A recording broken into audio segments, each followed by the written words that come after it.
Halo semuanya, saya Hendy Wijaya.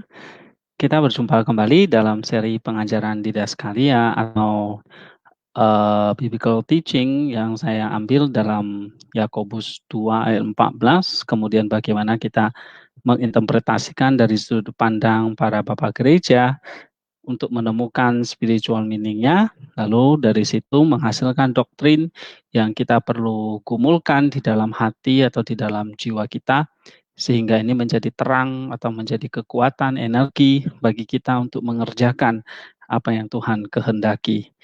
Sehingga ini menghasilkan satu ketaatan atau obedience, satu tindakan di dalam kehidupan kita keseharian, dan ketaatan inilah yang akan semakin menguduskan kita semua. Dan apa yang kita kerjakan tentu semuanya sesuai dengan apa yang Tuhan instruksikan, ajarkan di dalam kitab suci dan juga di dalam ajaran gereja, khususnya apa yang diajarkan dari generasi ke generasi oleh para bapak gereja. Dan kita melihat satu contoh di sini dalam Yakobus 2:14, di mana dikatakan, Rasul Yakobus mengatakan, "Apa gunanya, saudara-saudaraku, jika seorang mengatakan bahwa ia mempunyai iman, padahal ia tidak mempunyai perbuatan? Dapatkah iman itu menyelamatkan dia?" Saya beri topik ini adalah tentang the saving faith atau iman yang menyelamatkan. Iman bukan sekedar hanya pengetahuan akali tentang satu pelajaran tertentu atau satu kepercayaan, keyakinan kepada Tuhan atau kepada firman Allah, tetapi iman itu adalah sendiri bisa menyelamatkan kita. Tetapi Yakobus mengatakan ia mempunyai iman, tetapi ia tidak mempunyai perbuatan, sehingga iman itu tidak bisa menyelamatkan dia. Sehingga di sini iman bukan hanya sekedar satu knowledge atau satu pengetahuan yang kita pelajari dari buku, tapi ini adalah satu kekuatan dari Allah untuk menyelamatkan kita. Karena sekali lagi, manusia tidak bisa menyelamatkannya selain Allah yang menyelamatkan melalui anugerahnya yang dicurahkan oleh Roh Kudus setelah Kristus memberikan pengorbanan di atas kayu salib, kebangkitannya memberikan kita keselamatan dari maut, dari kematian, dari dosa, dan dari iblis. Itulah keselamatan yang kita peroleh, tetapi melalui iman. Nah, iman seperti apa yang menyelamatkan ini? Yakobus mengatakan iman yang memiliki atau yang diintegrasikan dengan perbuatan. Nah, seperti apa kita lihat di sini.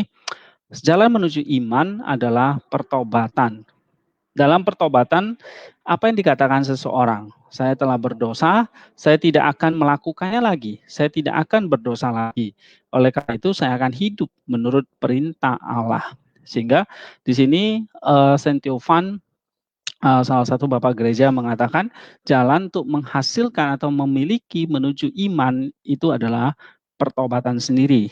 Pertobatan tidak berhenti dengan penerimaan iman.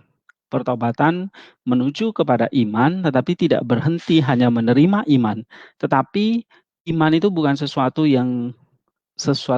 objek yang kita pelajari atau yang kita miliki, tetapi iman itu akhirnya menjadi sesuatu yang menyatu dengan kita, karena iman itu sendiri adalah pribadi kita sendiri. Dan kita menyatu dengan iman, dan itu berlangsung sampai akhir hidup kita.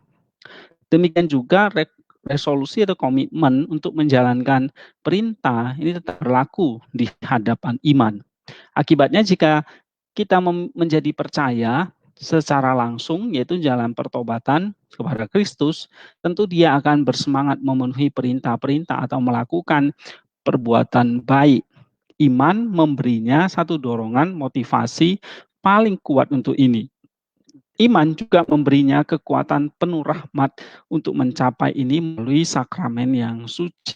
Jadi iman bekerja jauh lebih dalam. Sehingga titik poinnya di sini iman adalah langkah pertama, ya, iman dan pertobatan ini menjadi titik awal untuk orang makin jauh bertumbuh jauh lebih dalam. Sehingga kitab suci dalam 1 Yohanes juga mengatakan iman itu seperti benih ilahi yang merupakan penyatuan dengan anugerah Allah. Iman dan anugerah menghasilkan satu benih ilahi, satu keselamatan kepada kita, tetapi benih itu adalah sesuatu yang akan memiliki potensi untuk bertumbuh menjadi seperti potensi itu. Jadi saudara, kalau kita memiliki iman, kita memiliki pertobatan, kita memiliki kekuatan yang penuh rahmat atau anugerah itu, kita memiliki benih ilahi. Artinya kita memiliki potensi menjadi ilahi di dalam diri kita karena adanya benih ilahi itu. Nah, potensi untuk menjadi benih ilahi inilah yang harus dikembangkan menjadi satu aksi gitu ya, satu apa namanya? Ada potensi terus menghasilkan satu aksi, dari aksi itu menghasilkan satu being, satu keberadaan diri kita, yaitu menjadi manusia yang ilahi atau theanthropos. Nah, Saint Franz de Reclus berkata bahwa perbuatan pada gilirannya membuat iman itu menjadi sempurna. Karena sampai pada apa yang diimani seseorang dilakukan dalam perbuatan, iman bukanlah benar-benar iman. Iman akan menjadi jelas hanya dalam satu karya perbuatan. Tidak hanya nampak, tetapi kuat. Perbuatan mempengaruhi iman kembali dan memperkuatnya menjadi kokoh, kata Saint Theophan. Seperti yang Tuhan katakan sendiri, jika kita hanya mendengar perkataannya, tapi tidak melakukannya, maka dia adalah orang bodoh yang fondasi hidupnya begitu lemah. Kita bisa baca dalam Matius 7 ayat 26 sampai 27, Tuhan sendiri mengajarkan kita ada orang bodoh, ada orang bijaksana. Orang bodoh adalah orang yang mendengar perkataan dia, tetapi tidak melakukannya. Sedangkan orang yang bijaksana adalah orang yang mendengar perkataan Yesus dan melakukannya. Dan ini diteruskan oleh Kristus bahwa mereka yang bodoh dan yang bijaksana ini membangun fondasi hidup yang berbeda. Yang bodoh fondasi hidupnya begitu lemah, yang bijaksana membangun fondasi hidup yang kuat. Bahkan lebih tegas lagi, Tuhan mengatakan, bukan setiap orang yang berseru kepadaku, Tuhan, Tuhan akan masuk ke dalam kerajaan surga, tetapi dia yang melakukan kehendak Bapakku yang di surga. Matius 7 ayat 21. Nah, di sini perbuatan menaati kehendak Allah sama artinya menaati perkataan atau perintah Yesus.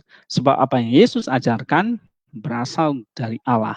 Sekali lagi, perbuatan taat kepada kehendak Allah ini artinya menaati perkataan atau perintah Yesus, sebab apa yang Yesus ajarkan berasal dari Allah. Kita bisa baca dalam Yohanes 7 ayat 16, Yohanes 8 26, Yohanes 12 49, Yohanes 14 ayat 10 dan 24. Dan iman yang sempurna memang harus bersinergi dengan berbagai macam perbuatan. Dalam Yakobus 2:22 dikatakan, kamu lihat bahwa iman bekerja sama, sinergio, dengan perbuatan-perbuatan. Dan oleh perbuatan-perbuatan itu, iman menjadi sempurna atau iman menjadi penuh. Ya, dalam Yakobus 2:22. Sehingga iman itu harus ditambahkan dengan berbagai perbuatan kebajikan yang puncaknya adalah kasih kepada sesama dalam 2 Petrus 1 ayat 5 dan 7. Jadi iman berakhir pada kasih dan kasih itu sendiri diwujudkan dalam perbuatan yang taat pada perkataan atau ajaran Yesus yang kita imani itu. Seperti dalam Yohanes 14, 21 dan 24. Jadi kita lihat koherensi di dalam kitab suci itu konsisten ya. Bahwa iman tidak berdiri sendiri, berakhir pada kasih, kasih diwujudkan dalam ketaatan, ketaatan kepada apa? Kepada perkataan atau ajaran Yesus.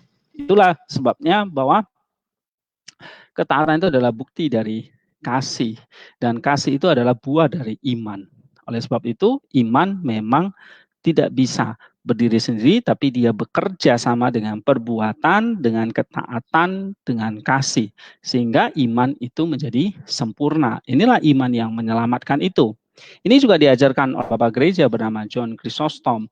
Dia berkata bahwa iman tanpa perbuatan itu mati. Tetapi perbuatan atau karya tanpa iman itu juga mati. Oleh sebab itu, kita juga harus belajar tentang doktrin yang benar, tentang iman yang benar. Tetapi doktrin tidak ada gunanya jika tidak dikerjakan dalam perbuatan. Seperti kita bersusah payah di dalam kehidupan ini, tetapi kita tidak peduli dengan doktrin, maka itu juga tidak ada gunanya. Tetapi jika kita belajar banyak tentang doktrin, tetapi kita tidak melakukan apa-apa, itu juga tidak menyelamatkan kita. Oleh sebab itu dikatakan kita harus mengerjakan, spiritual kehidupan kita dengan dua arah itu, yaitu iman dan perbuatan, atau doktrin dan ketaatan. Sehingga benar yang para rasul bahwa iman yang menyelamatkan atau iman yang sempurna itu dalam Yakobus 2:21 dan 22 ini adalah iman yang bekerja oleh kasih, yaitu iman yang disertai perbuatan atau ketaatan pada ajaran atau perkataan Yesus yang kita imani, bukan ketaatan pada hal yang lain.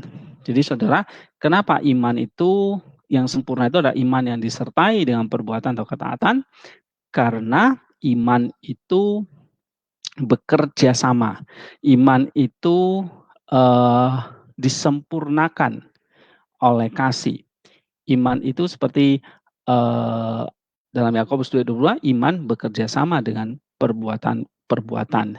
Iman yang bekerja oleh kasih. Kalau kita baca dalam Galatia 5 ayat yang ke-6, iman yang bekerja oleh kasih, yaitu iman yang disertai perbuatan atau ketaatan pada ajaran Yesus yang kita imani. Satu teladan iman yang baik tentang hal ini ditunjukkan oleh Xenophon dan Maria dan anak-anak mereka yang bernama Yohanes dan Akadius dari Konstantinopel. Mereka adalah warga Konstantinopel yang terkemuka dan kaya. Xenophon dan istrinya Maria menjalani kehidupan yang menyenangkan Allah dan mendedikasikan semua perhatian mereka pada pengasuhan anak-anak mereka menurut iman Kristen. Ketika anak mereka mencapai usia dewasa, mereka dikirim untuk belajar di Beirut, Lebanon ya. Tetapi kebetulan ada badai yang membalikkan kapal mereka. Oleh pemeliharaan Tuhan, Yohanes dan Akadius entah bagaimana diselamatkan. Mereka terlempar ke darat oleh ombak, tetapi di dua tempat yang berbeda, sehingga mereka saling mengira tenggelam. Diliputi oleh kesedihan satu sama lain, mereka berdua menjadi monakos atau rahib di dua biara yang berbeda. Setelah 2 tahun, orang tua mereka yang berduka pergi ke Yerusalem untuk berziarah dan memberi penghormatan di tempat-tempat suci. Di sana, dengan pertolongan penglihatan seorang bapak rohani, pertama kedua saudara yang terpisah 2 tahun itu bertemu, dan setelah itu orang tua dengan anak-anak mereka. Sebagai rasa syukur pada Allah, Xenophon dan Maria membagikan seluruh harta benda mereka kepada orang miskin dan keduanya akhirnya ditongsur menjadi monakos atau monaki, menjadi biarawan dan biarawati. Nah, sejarah keempat orang kudus ini begitu menyentuh dan ini menunjukkan bagaimana Allah secara ajaib membimbing hidup mereka yang percaya kepadanya. Bagaimana dia juga mengizinkan rasa sakit dan kesedihan dialami oleh mereka supaya di kemudian hari mereka dikuatkan dalam iman untuk menuntun mereka ke dalam sukacita yang lebih besar. Mereka hidup dengan iman dan ketaatan sampai akhir hidup mereka di abad yang ke-5. Nah, ini adalah salah satu contoh di dalam sejarah gereja bagaimana orang yang terus mengerjakan iman mereka sampai sempurna, bukan hanya menjadi memiliki iman, tetapi iman itu disertai dengan perbuatan kasih. Seperti yang dikatakan oleh Chrysostom bahwa ini adalah spiritual edifice in faith and works, di dalam iman dan perbuatan. Iman bekerja oleh kasih, seperti di dalam Galatia 5 ayat yang ke-6, di situ Rasul Paulus mengatakan,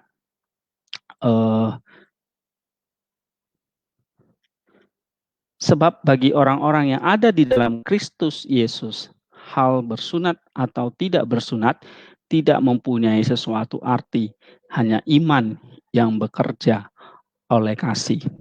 Ya, sehingga kita mesti mengerti hal yang paling penting yang kita miliki sebagai orang percaya adalah dua hal ini, iman yang bekerja oleh kasih, iman yang bekerja sama dengan perbuatan-perbuatan. Dan itulah akan mendatangkan keselamatan kepada kita. Ya, dalam Yakobus 2 ayat 18 juga dikatakan, tetapi mungkin ada orang berkata, padamu ada iman dan padaku ada perbuatan. Aku akan menjawab dia, tunjukkanlah kepadaku iman imanmu itu tanpa perbuatan, dan aku akan menunjukkan kepadamu imanku dari perbuatan-perbuatanku. Nah, saudara, eh, tentu iman yang bekerja oleh kasih itu eh, jelas adalah iman yang tidak bisa dibedakan antara perbuatan atau iman, tetapi iman yang bekerja oleh kasih. Seperti Rasul Paulus juga mengatakan bahwa dalam hal ini tidak ada orang Yahudi atau orang Yunani, tidak ada hamba atau orang merdeka, tidak ada laki-laki atau perempuan, karena kamu semua adalah satu di dalam Kristus Yesus yang dihidupi oleh iman yang bekerja oleh kasih. Sehingga kita semua digerakkan oleh iman, tapi iman yang yang bekerja sama dengan kasih, yang di situ dikatakan energio, yang menghasilkan efek, yaitu kasih. Iman bekerja sama dengan perbuatan, dan oleh perbuatan itulah iman itu menjadi sempurna. Demikian mungkin yang bisa saya sampaikan. Semoga ini menolong kita untuk semakin mengkultivate our faith, menjadi suatu benih ilahi yang akhirnya menjadi satu potensi, yang akhirnya menjadi satu aksi dan menjadi sebuah keberadaan diri kita yang menjadi manusia yang ilahi. Thank you semuanya. God bless us.